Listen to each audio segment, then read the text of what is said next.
P Sundarayya, M Basavapunnaiah, T Nagireddy, M Hanumantharao, Venkateswara Rao, N Prasad Rao, G Bappanaiah, EMS, AK Gopalan, AV Kunhambu, CH Kanaran, EK Nayanar, VS Achuthanandan, Imbichi Bava, Pramode Das Gupta, Muzaffar Ahmad, Jyoti Basu, Abdul Halim, Hare Krishna Konar, Saroj Mukherjee, P Ramamurthy, MR Venkataraman, N Sankariah, Harkishan Singh Surjeet, Jagjit Singh Lyallpuri, DS Tapiawala, doctor Bagh Singh, Sheokumar Mishra, RN Upadhyay, Mohan Punamia, RP Saraf, K Ramani. 1964 ചേർന്ന Indian communist പാർട്ടിയുടെ ദേശീയ council യോഗത്തിൽ നിന്നും ഇറങ്ങിപ്പോന്ന communist party of India Marxist എന്ന CPIM സ്ഥാപിച്ച 32 സഖാക്കൾ. ഇവരുടെ നേതൃത്വത്തിലാണ് 1964 ജൂലൈ 7 മുതൽ 11 വരെ ആന്ധ്രാപ്രദേശിലെ തെനാലിയിൽ കമ്മ്യൂണിസ്റ്റ് പാർട്ടി ഓഫ് ഇന്ത്യയുടെ തെനാലി കൺവെൻഷൻ നടന്നത്. യഥാർത്ഥ കമ്മ്യൂണിസ്റ്റ് പാർട്ടിയുടെ സൃഷ്ടിക്കായി നമുക്ക് പ്രതിജ്ഞയെടുക്കാം എന്ന ആഹ്വാനത്തോടെ പാർട്ടിയുടെ സ്ഥാപക നേതാക്കളിൽ ഒരാളായ സഖാവ് മുസഫർ അഹമ്മദ് പതാക ഉയർത്തിയതോടെയാണ് കൺവെൻഷൻ ആരംഭിച്ചത്.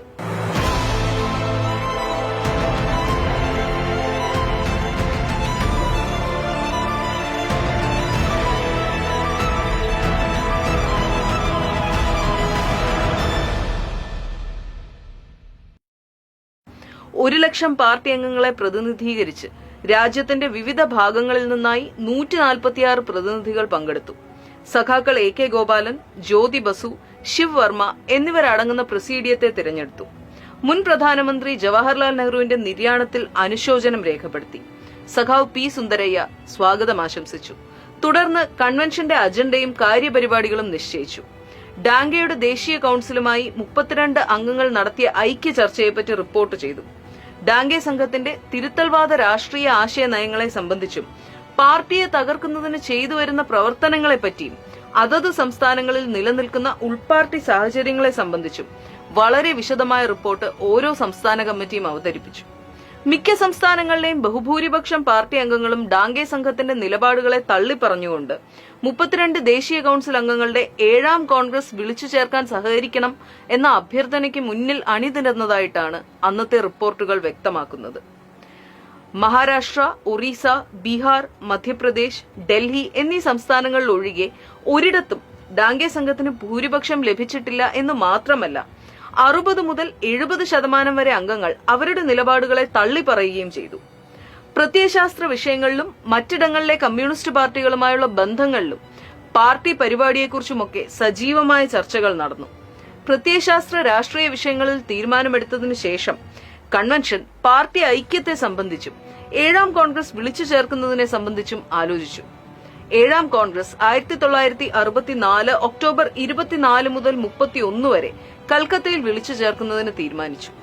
ദേശീയ കൌൺസിലിലെ 32 അംഗങ്ങളെ കൂടാതെ സഖാക്കൾ SS ശ്രീവാസ്തവ, അചിന്ത്യ ഭട്ടാചാര്യ, SY കോൽഹാട്കർ, ബനാവലി ദാസ് എന്നിവരാണ് കേന്ദ്ര സംഘാടക സമിതിയിൽ ഉൾപ്പെട്ടിരുന്നത്. 1961 പാർട്ടി അംഗത്വം ഉണ്ടായിരിക്കുകയും അത് പുതുക്കുകയും ചെയ്യാൻ കഴിയാത്തവർക്ക് ലോക്കൽ സമ്മേളനങ്ങൾക്ക് മുൻപായി അതിന് അവസരം നൽകുന്നതാണെന്നും ഒരു സംസ്ഥാനത്തു നിന്നും ഏറ്റവും കുറഞ്ഞത് 5 എന്ന കണക്കിൽ 26 അംഗങ്ങൾക്ക് ഒരു പ്രതിനിധി ഉണ്ടാകണമെന്നും 1964 സെപ്റ്റംബറിന് മുൻപ് സംസ്ഥാന സമ്മേളനങ്ങൾ അവസാനിക്കുന്ന തരത്തിൽ താഴെത്തട്ടിലുള്ള മറ്റു സമ്മേളന തീയതികൾ നിശ്ചയിക്കുന്നതിനും തീരുമാനിച്ചു. പാർട്ടി പരിപാടി അംഗീകരിക്കുക, വിജയവാഡ കോൺഗ്രസിന് ശേഷമുള്ള രാഷ്ട്രീയ സംഘടനാ റിപ്പോർട്ടും സമകാലിക വിഷയങ്ങളിലുള്ള പ്രമേയങ്ങളും അംഗീകരിക്കുക, പുതിയ നേതൃത്വത്തിന്റെയും കേന്ദ്ര കൺട്രോൾ കമ്മീഷന്റെയും തിരഞ്ഞെടുപ്പ് എന്നിങ്ങനെ പാർട്ടി കോൺഗ്രസ് അജണ്ടയും തീരുമാനിച്ചു. തെനാലി കൺവെൻഷനിൽ പങ്കെടുത്ത 146 പ്രതിനിധികളിൽ 130 പേർ ജയിൽവാസം അനുഭവിച്ചവരാണ്.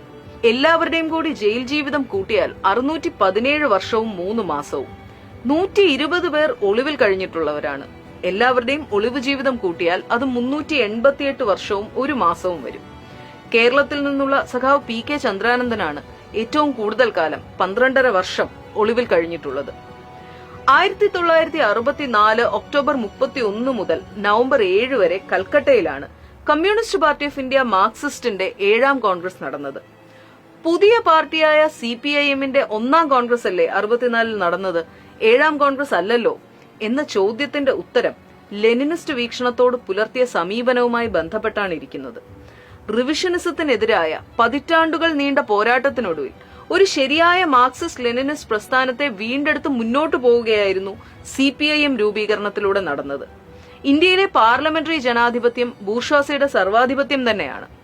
അതിനെതിരായ പോരാട്ടത്തിലൂടെ തൊഴിലാളി വർഗത്തിന്റെ നേതൃത്വത്തിൽ ബഹുഭൂരിപക്ഷത്തിന്റെ യഥാർത്ഥവും പൂർണ്ണവുമായ ജനാധിപത്യം സ്ഥാപിക്കുക എന്നതാണ് 1951 അംഗീകരിച്ച പാർട്ടി പരിപാടിയിൽ പറയുന്ന ജനകീയ ജനാധിപത്യം. CPIM ഉയർത്തിപ്പിടിക്കുന്ന പരിപാടിയിലും ഇതുതന്നെയാണ് പറയുന്നത്. 1951 മുതൽ 2022 ഇനി നടക്കാൻ പോകുന്ന 23ാം പാർട്ടി കോൺഗ്രസ് വരെ CPIM കാലോചിതമാക്കിയ ഈ പരിപാടിയുമായി മുന്നോട്ടു പോകുന്നു. അതായത് 1951 അംഗീകരിച്ച പാർട്ടി പരിപാടിയുടെ സ്വാഭാവിക തുടർച്ച നിലനിർത്തിയത് CPIM ആയിരുന്നു. കമ്മ്യൂണിസ്റ്റ് പാർട്ടി ഓഫ് ഇന്ത്യയുടെ 1961 വിജയവാഡ കോൺഗ്രസ് കാലഘട്ടത്തിലെ പാർട്ടി അംഗസംഖ്യയുടെ 60% വരുന്ന 1,04,421 അംഗങ്ങളെ പ്രതിനിധീകരിച്ച് 422 പ്രതിനിധികളാണ് 7ാം കോൺഗ്രസിൽ പങ്കെടുത്തത്. പശ്ചിമ ബംഗാൾ സംസ്ഥാന കമ്മിറ്റി സ്വാഗതം ആശംസിച്ചു. തുടർന്ന് കമ്മ്യൂണിസ്റ്റ് പാർട്ടി ഓഫ് ഇന്ത്യയുടെ പരിപാടി അവതരിപ്പിച്ചു. പാർട്ടി പരിപാടിക്ക് 9 ഭാഗങ്ങളും 120 ഉപവിഭാഗങ്ങളും ഉണ്ടായിരുന്നു. ഇന്ത്യ ദേശീയ സ്വാതന്ത്ര്യം നേടുന്നു. മുതലാളിത്തത്തിന്റെ പാപ്പരത്വം കുത്തകകളുടെ വളർച്ചയ്ക്ക് കാരണമാകുന്നു. അർദ്ധ കോളനിവൽക്കരണത്തിന്റെ അപകടങ്ങൾ, മുതലാളിത്ത കാർഷിക നയങ്ങളുടെ ബാക്കിപത്രം, വിദേശ നയം, ജനങ്ങളുടെ സ്ഥിതി, ജനകീയ ജനാധിപത്യത്തിന്റെ പരിപാടി, ജനകീയ ജനാധിപത്യ മുന്നണി കെട്ടിപ്പടുക്കൽ, കമ്മ്യൂണിസ്റ്റ് പാർട്ടി കെട്ടിപ്പടുക്കൽ എന്നീ 9 അധ്യായങ്ങളും അവയുടെ വിശകലനങ്ങളുമാണ് ഇതിന്റെ ഉള്ളടക്കം. ഇന്ത്യൻ വിപ്ലവം അതിന്റെ 2ാം ദശയിലാണെന്നും മാർക്സിസം ലെനിനിസത്തിൽ അടിയുറച്ച് അധ്വാനിക്കുന്ന ജനവിഭാഗങ്ങളുടെ നേതൃത്വത്തിൽ ജനകീയ ജനാധിപത്യം സ്ഥാപിക്കുകയും അതിലൂടെ സോഷ്യലിസത്തിലേക്ക് നീങ്ങുകയും ചെയ്യുമെന്ന് പാർട്ടി വിശ്വസിക്കുന്നു. ഇതായിരുന്നു പാർട്ടി കോൺഗ്രസ് അംഗീകരിച്ച പരിപാടിയുടെ കാതൽ. തിരുത്തൽവാദത്തിനെതിരെയുള്ള പോരാട്ടം എന്നതായിരുന്നു അന്നത്തെ രാഷ്ട്രീയ സംഘടനാ റിപ്പോർട്ടിന്റെ തീം. ഇന്ത്യൻ കമ്മ്യൂണിസ്റ്റ് പ്രസ്ഥാനത്തിൽ ദീർഘകാലമായി നിലനിന്നിരുന്ന തിരുത്തൽവാദത്തിനും വർഗ സഹകരണത്തിനുമെതിരെയുള്ള പിളർന്നുപോക്ക് സംഭവിച്ച നിർണായക കോൺഗ്രസ് എന്നാവും 7ാം കോൺഗ്രസ് ചരിത്രത്തിൽ രേഖപ്പെടുത്തുക. കമ്മ്യൂണിസ്റ്റ് പാർട്ടിയെയും തൊഴിലാളി വർഗ പ്രസ്ഥാനത്തെയും വർഗ സഹകരണത്തിന്റെ പാതയിലേക്ക് നയിക്കാനുള്ള നീക്കങ്ങളെ ആവർത്തിച്ചു തടയിടാൻ പാർട്ടിക്കുള്ളിൽ തന്നെ കഴിഞ്ഞിരുന്നെങ്കിലും തിരുത്തൽവാദികൾക്ക് മേൽക്കൈ ലഭിച്ചപ്പോൾ 1962 നവംബറിൽ മുതലാളിത്ത സംഘടനാ രീതികൾ സ്വീകരിക്കുകയും അത് പാർട്ടിയിൽ അടിച്ചേൽപ്പിക്കാൻ ശ്രമിക്കുകയും ചെയ്തു. പാർട്ടി വിരുദ്ധ നിലപാടുകളിൽ നിന്നും ഇവരെ പിന്തിരിപ്പിക്കാനുള്ള എല്ലാ ശ്രമവും പരാജയപ്പെട്ടപ്പോഴാണ് ഡാംഗെ സംഘത്തെ ഒഴിവാക്കി ഇങ്ങനെ പ്രത്യേക കോൺഗ്രസ് സംഘടിപ്പിക്കേണ്ടത് അനിവാര്യമായത്. ഇന്ത്യൻ കമ്മ്യൂണിസ്റ്റ് പ്രസ്ഥാനത്തിൽ വളർന്നു ശക്തി പ്രാപിച്ച അഭിപ്രായ വ്യത്യാസങ്ങളെ രൂക്ഷമാക്കുന്നതിന് ലോക കമ്മ്യൂണിസ്റ്റ് പ്രസ്ഥാനത്തിലെ ആശയഭിന്നത ഇടയാക്കുകയും ചെയ്തു. എന്നാൽ ലോക കമ്മ്യൂണിസ്റ്റ് പ്രസ്ഥാനത്തിലെ ആശയഭിന്നത പുറത്തു വരുന്നതിന് വളരെ മുമ്പ് തന്നെ ഇന്ത്യയിലെ അഭിപ്രായ വ്യത്യാസങ്ങൾ രൂക്ഷമായി കഴിഞ്ഞിരുന്നു. രാഷ്ട്രീയ സാമ്പത്തിക സാഹചര്യങ്ങളെയും ജനാധിപത്യ വിപ്ലവത്തിൽ മുതലാളിത്തത്തിന്റെ പങ്കിനെയും സ്വാതന്ത്ര്യാനന്തര ഇന്ത്യയിൽ നിലവിൽ വന്ന നെഹ്റു സർക്കാരിനെയും അതിനോട് പാർട്ടിയുടെ നിലപാടുകളെയും കുറിച്ചുള്ള വിശകലനങ്ങൾ ഈ അഭിപ്രായ വ്യത്യാസങ്ങളുമായി ബന്ധപ്പെട്ടിരുന്നു.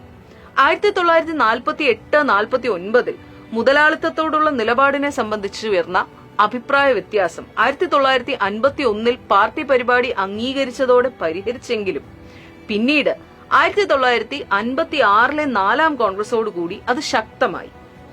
4ാം കോൺഗ്രസിൽ തിരുത്തൽവാദികൾ അവതരിപ്പിച്ച പ്രത്യേക പ്രമേയം തള്ളിക്കളഞ്ഞെങ്കിലും അവർ അടങ്ങിയിരുന്നില്ല.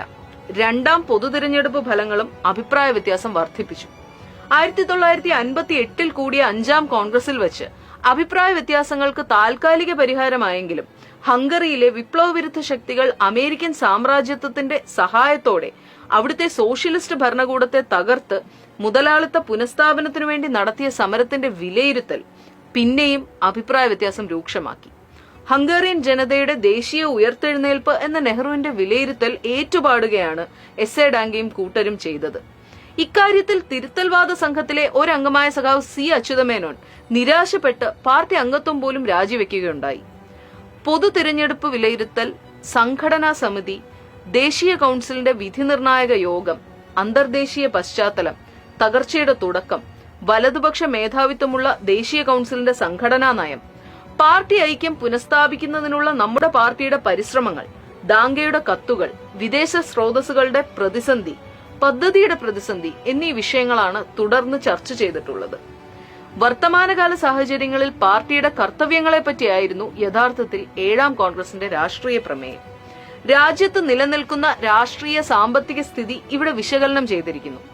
ഒരു പതിറ്റാണ്ടുകാലത്തെ കോൺഗ്രസിന്റെ ഭരണം മുതലാളിത്ത മൂലധനത്തെ വളർത്തിക്കൊണ്ടും വിദേശ മൂലധനത്തെ എതിർക്കാതെയും കാർഷിക തൊഴിലാളികൾക്ക്, പാട്ടക്കാർക്കും മറ്റ് ചെറുകിട നാമമാത്ര കർഷകർക്കും അനുകൂലമായ ഭൂപരിഷ്കരണം നടപ്പാക്കാതെയുമുള്ള നയങ്ങൾ രാജ്യത്തെ രാഷ്ട്രീയ സാമ്പത്തിക സ്ഥിതിയെ പ്രതിസന്ധിയിലാഴ്ത്തിയിരിക്കുന്നു. ഈ സാഹചര്യത്തിൽ കമ്മ്യൂണിസ്റ്റ് പാർട്ടിയും അതിന്റെ വർഗ ബഹുജന മുന്നണികളും പോരായ്മകൾ തിരിച്ചറിഞ്ഞ് ബഹുജനങ്ങളെ അണിനിരത്തി പോരാട്ടങ്ങൾ സംഘടിപ്പിക്കേണ്ടതുണ്ട്. അതിനായി ശക്തമായ കമ്മ്യൂണിസ്റ്റ് പാർട്ടി മാർക്സിസം ലെനിനിസത്തിന്റെ അടിസ്ഥാനത്തിൽ കെട്ടിപ്പടുക്കണം. തിരുത്തൽവാദത്തിനെതിരെയുള്ള സമരം അഭംഗുരം തുടരണം. ക്ലാസിക്കുകളുടെ പഠനത്തിന് പ്രത്യേക പ്രോത്സാഹനം നൽകണം. രാജ്യം നേരിടുന്ന പ്രശ്നങ്ങൾ പഠിച്ച് മാർക്സിസം ലെനിനിസത്തിന്റെ അടിസ്ഥാനത്തിൽ പരിഹാരം നിർദ്ദേശിക്കാനുള്ള കഴിവ് ആർജിക്കണം. ഉൾപാർട്ടി ജനാധിപത്യവും കേന്ദ്രീകൃത നേതൃത്വവും എന്ന കാഴ്ചപ്പാട് ഉയർത്തിപ്പിടിക്കണം. അതോടൊപ്പം തൊഴിലാളി വർഗ കാഴ്ചപ്പാടും ഉയർത്തിപ്പിടിക്കണം. ഇതായിരുന്നു ഉള്ളടക്കം.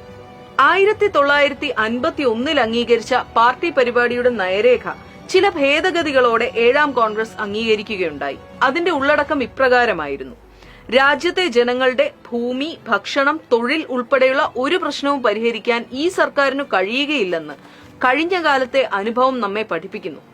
സാമ്രാജ്യത്വത്തിന്റെ പിണിയാളുകളായി നിന്ന് രാജ്യത്തെ ജന്മി ബൂർഷ്വാ കുത്തക മുതലാളിത്ത താൽപര്യങ്ങളാണ് ഈ സർക്കാർ സംരക്ഷിക്കുന്നത്. ഈ സർക്കാരിനെ താഴെ ഇറക്കി ജനകീയ ജനാധിപത്യ സർക്കാരിന് രൂപം നൽകുക എന്നുള്ളതാണ് പാർട്ടി പരിപാടി ലക്ഷ്യമിടുന്നതെന്ന് ആമുഖമായി വ്യക്തമാക്കിക്കൊണ്ട് നമ്മുടെ കഴിഞ്ഞകാല നയങ്ങൾ, ചൈനയും ഇന്ത്യയും സാമ്യവും വ്യത്യാസങ്ങളും, നമ്മുടെ കാഴ്ചപ്പാട്, ഉന്മൂലന സിദ്ധാന്തത്തെ ചെറുക്കുക, അടിയന്തര സാഹചര്യവും കടമകളും, തൊഴിലാളി വർഗ ഐക്യത്തിന്റെ പങ്കും പാർട്ടിയും, സമാധാനത്തിനു വേണ്ടിയുള്ള സമരം എന്നീ വിഷയങ്ങളിലുള്ള വിശദീകരണവുമാണ് ഉൾപ്പെട്ടിട്ടുള്ളത്. പാർട്ടി ഭരണഘടനയ്ക്ക് അവതരിപ്പിക്കപ്പെട്ട ഭേദഗതികൾ അംഗീകരിച്ചു. ഇതോടൊപ്പം ഈ കോൺഗ്രസിൽ പങ്കെടുക്കുന്ന പ്രതിനിധികളാണ് ഇന്ത്യൻ കമ്മ്യൂണിസ്റ്റ് പാർട്ടിയെ യഥാർത്ഥമായി പ്രതിനിധാനം ചെയ്യുന്നതെന്നും എസ് എ ഡാംഗെ ഗ്രൂപ്പിന് CPI എന്നറിയപ്പെടാൻ ഒരവകാശവും ഇല്ലെന്നുമുള്ള ഒരു പ്രത്യേക പ്രമേയം 7ാം കോൺഗ്രസ് അംഗീകരിക്കുകയുണ്ടായി.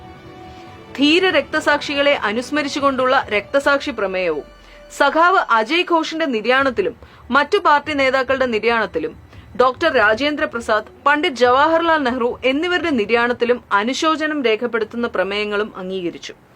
പശ്ചിമ ബംഗാളിലെ അറസ്റ്റുകൾ, സഖാക്കൾ BT രണദിവെ, SV പരുലേക്കർ, ഗോദാവരി പരുലേക്കർ എന്നിവരുൾപ്പെടെയുള്ള ജയിൽ തടവുകാരെ മോചിപ്പിക്കുക, അടിയന്തരാവസ്ഥ പിൻവലിക്കുക, സോവിയറ്റ് കമ്മ്യൂണിസ്റ്റ് പാർട്ടിയിലെ നേതൃമാറ്റത്തെ സംബന്ധിച്ച് CPSU സെൻട്രൽ കമ്മിറ്റിക്ക് അഭിവാദ്യങ്ങൾ, പ്രത്യയശാസ്ത്രപരമായ വ്യത്യാസങ്ങളെപ്പറ്റി, കേരള തെരഞ്ഞെടുപ്പിനെ സംബന്ധിച്ച്, ഭക്ഷ്യ വിഷയത്തെപ്പറ്റിയും ഉയരുന്ന വിലകളെപ്പറ്റിയും, ബോണസിനെ സംബന്ധിച്ച്, ബർമയിൽ നിന്നുള്ള അഭയാർത്ഥി പ്രശ്നം, ഇന്ത്യ ചൈന അതിർത്തി തർക്കം, ദക്ഷിണ പൂർവേഷ്യയിലെ സംഭവ വികാസങ്ങൾ, വിയറ്റ്നാമിനെ സംബന്ധിച്ച്, കോങ്കോ, തെക്കൻ റൊഡേഷ്യ, അങ്കോള, മൊസാംബിക് എന്നീ രാജ്യങ്ങളെപ്പറ്റി എന്നീ വിഷയങ്ങളിൽ അവതരിപ്പിക്കപ്പെട്ട പ്രമേയങ്ങളും കോൺഗ്രസ് അംഗീകരിച്ചു.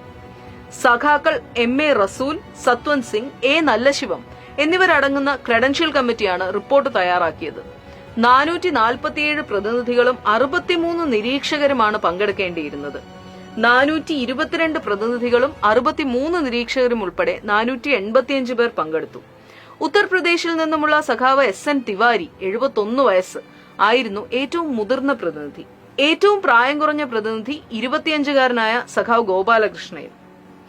പ്രതിനിധികളുടെ ആകെ ജയിൽവാസം കണക്കാക്കിയാൽ അത് 1340 വർഷവും 2 മാസവും. പ്രതിനിധികളുടെ ആകെ ഒളിവ് ജീവിതം കണക്കാക്കിയാൽ അത് 848 വർഷവും 10 മാസവും. 1938 മുൻപ് പാർട്ടിയിൽ ചേർന്ന 44 പേരാണ് ആ കോൺഗ്രസിൽ പങ്കെടുത്തത്.